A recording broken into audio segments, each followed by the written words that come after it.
Stéphane Pi, vous avez créé un indicateur de santé et du commerce. Pourquoi ? Alors, le métier d'Altares de la Meilleure Street, effectivement, c'est de collecter des informations sur les entreprises, de les structurer et d'en concevoir notamment des indicateurs de performance sur le comportement et le profil des entreprises.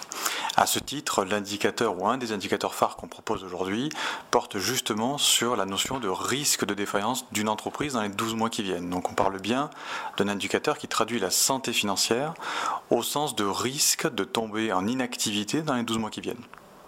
Justement, les premiers enseignements ?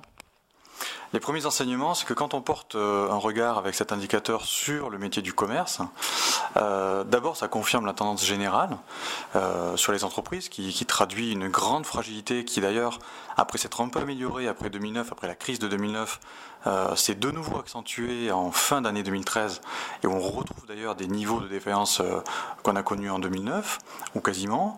Et sur le secteur du commerce de détail, on retrouve effectivement ce phénomène qui est amplifié de par la fragilité des commerces et de par leur structure relativement petite. Et donc on constate à la fois une accélération de cette défaillance, mais quand on regarde sur les dernières années, ce qu'on voit c'est que la moyenne est plutôt à l'amélioration et que cette moyenne est relativement trompeuse parce que quand on regarde dans le détail, on a des écarts types qui se creusent énormément entre des commerces qui se portent, j'allais dire, de mieux en mieux d'un point de vue de cette notion de risque de défaillance et des commerces à l'inverse qui sont dans des situations de plus en plus fragiles. Justement, est-ce que la situation diffère selon la taille des villes ? Oui, c'est un constat assez intéressant. C'est que lorsqu'on regarde cette évolution du risque de défaillance, donc de la santé financière et de la santé économique au sens large des commerces, commerces de détail, et qu'on classe effectivement cette lecture selon la taille des communes, on se rend compte que plus la commune est d'une taille importante, et effectivement plus ce risque s'accroît. À l'inverse, une commune petite, de petite taille, pour différents facteurs qu'on pourrait expliquer en détail, va se traduire par un risque de défaillance des commerces qui est plutôt faible. Thibault Le Carpentier, quels sont les secteurs qui souffrent le plus ? Alors, les secteurs qui souffrent le plus sont ceux qui sont liés à des activités qui ont soit des grosses charges, soit des gros besoins en termes de fonds de fonctionnement. Donc, on va retrouver, par exemple, toutes les activités liées café, restauration, que ce soit de la restauration rapide ou de la restauration traditionnelle.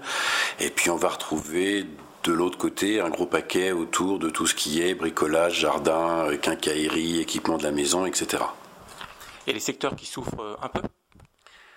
Alors il y en a qui souffrent sensiblement moins que les autres, c'est notamment tous les secteurs qui sont constitués par des marchés de niche ou très spécialisés, très pointus, et surtout dans ces activités-là, toutes les activités de service, et plus particulièrement tout ce qui tourne autour de la santé, de la beauté, de la coiffure, etc., qui est un secteur qui, dans sa globalité, va bien. Ce qui ne veut pas dire que tous les coiffeurs vont bien, bien évidemment, mais en moyenne, c'est des secteurs où on a des risques de défaillance beaucoup moins élevés que dans d'autres. Justement, quels sont les facteurs impactants pour la santé des commerces ? Alors, on peut avoir deux types de facteurs. On peut avoir des facteurs très, je dirais, exogènes au commerce, qui sont liés à l'organisation commerciale du pôle. Prenons par exemple un centre-ville, à l'homogénéité du linéaire marchand, à l'existence de circuits de déplacement parfaitement visibles pour les consommateurs, à la densité des commerces sur un espace réduit, etc. Et de l'autre côté, des facteurs complètement endogènes au commerce qui sont liés aux marges commerciales pratiquées, au poids de la masse salariale, au poids des stocks, et donc de la capacité ou non, ou de la connaissance ou non des commerçants des meilleures pratiques de gestion de ces différents postes.